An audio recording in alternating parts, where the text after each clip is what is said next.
city alone, we decided that Ibadan surgery, which is the first of the 5 fingers of our crusade, will have a different approach. We went all out to get as many as over 120 doctors. We got about 100 pharmacists. I think we had so many nurses, probably over 100. Before the surgery, we went on all the radio stations. I went personally myself and we put ads out. People just could not almost believe. We said, we will pre-screen. You need surgery, come or bring your people. Ladies and gentlemen, Ibadan also, we were targeting between 300 to 400 this time to be given as detailed a surgery as possible, unlike Ikorodu. Within 3 days, we had about 7,000 people.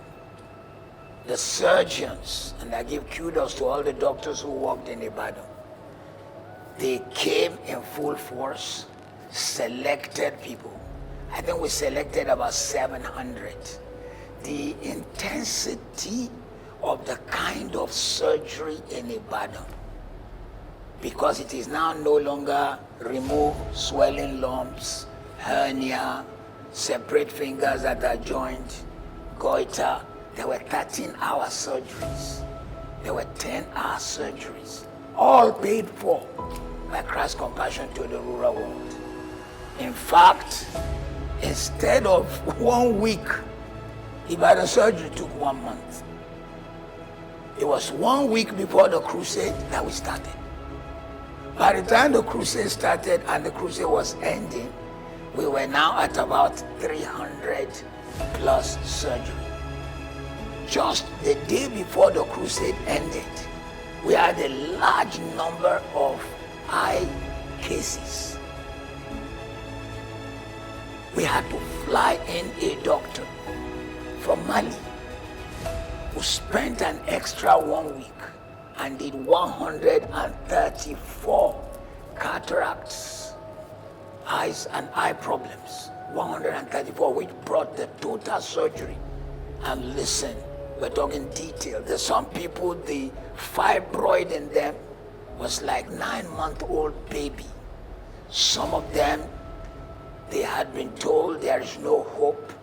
Some of the goiters, people people drove in from states we did not invite, as far as Kwara, Kogi, Lagos, all the Yoruba states. People came from Delta, Benin for the surgery in Ibadan. We had between 500 and 600 surgeries, and no less than about almost 200 were eye surgeries, because there is a huge problem in that area in Nigeria. Ibadan was a success when it came to the surgeries, but the intensity of some cases, there are people who had serious maxillofacial problem whom the surgeon spent 10 hours on one person, 13 hours on another person, because they had to walk with them, and we left with testimonies. Ibadan surgery was quite a success. But because of the magnitude of the need, we couldn't do it in one hospital. We had to use 4 hospitals to handle the surgery in Ibadan. We say a big thank you to the police hospital who made their hospital available. In fact, they had a doctor, a policeman who had practically retired but came to do much of the surgery for the women who had fibroid. And some of the eye cases were done in the police hospital. We had to use Adeoyo State Hospital. Ladies and gentlemen, Ibadan was on another level. Some of the surgeries included practical plastic surgery. Somebody whom they had to take muscle, they had to take flesh from his thigh to reconstruct his face. That person's surgery took 10 to 13 hours. And they were all just shocked. If they would pay, each one of them would pay something like 5 to 10 million. And that would be minimum. And all was paid for by Christ's compassion to the rural world. This thing is real. As you can see from the videos you are watching, we can't make these things up. And some of the doctors who worked with us, I say a big kudos to them. Let me honestly say, on record. They did not charge us what a normal surgeon will charge. They worked selflessly. Whatever they got is peanuts compared to their professional capacity. And I tell you, I'm proud to be Nigerian. Some of our doctors, some of the things they did were just amazing. Some of the works they did was just amazing. I'm a medical missionary with Christian Missionary Foundation. I'm the national director of the organization and also the head of the medical NGO of the organization with the name RUCOMEF, Rural Community Medical Outreach and Enlightenment Foundation. I appreciate CCRW for sponsoring such a huge outreach.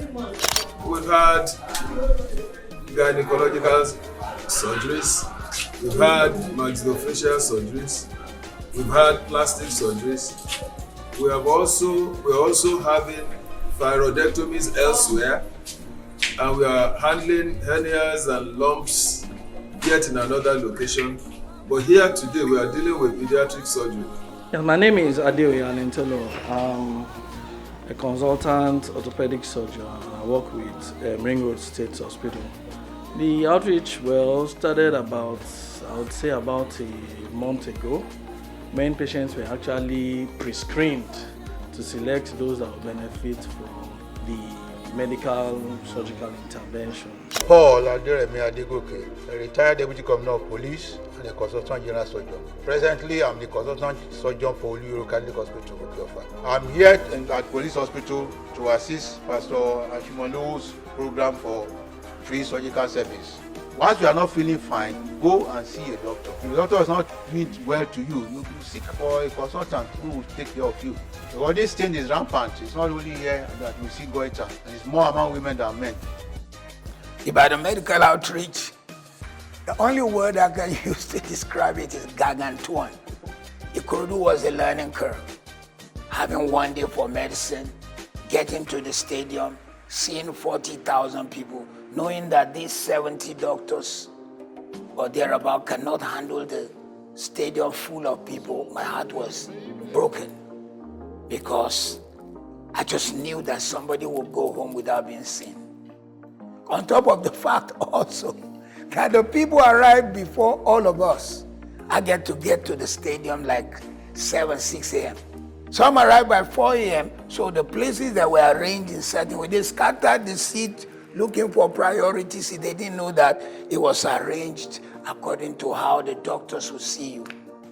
So we had to first rearrange and manage the chaos. But the crowd, the 40,000 who were there on that day, and the number of doctors made us to change in Christ's compassion to the rural world and come up with a policy that 2 full days shall be for medicals.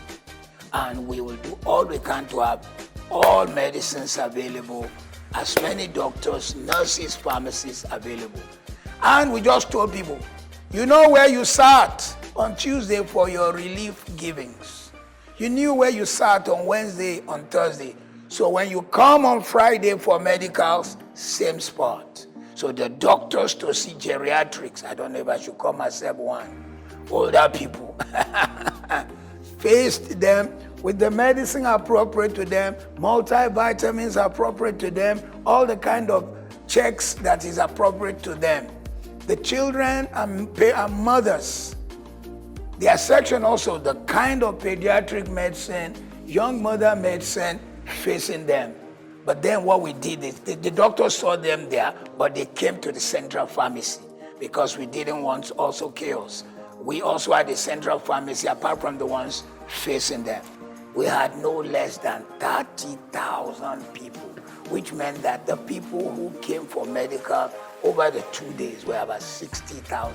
And all that I've described the main bowl. I did not talk of outside. Outside of the main bowl of Liberty Stadium, because Liberty Stadium is big, we had a whole building. I think it used to be a gymnasium. We had that building for dental. 3,000 people were handled there.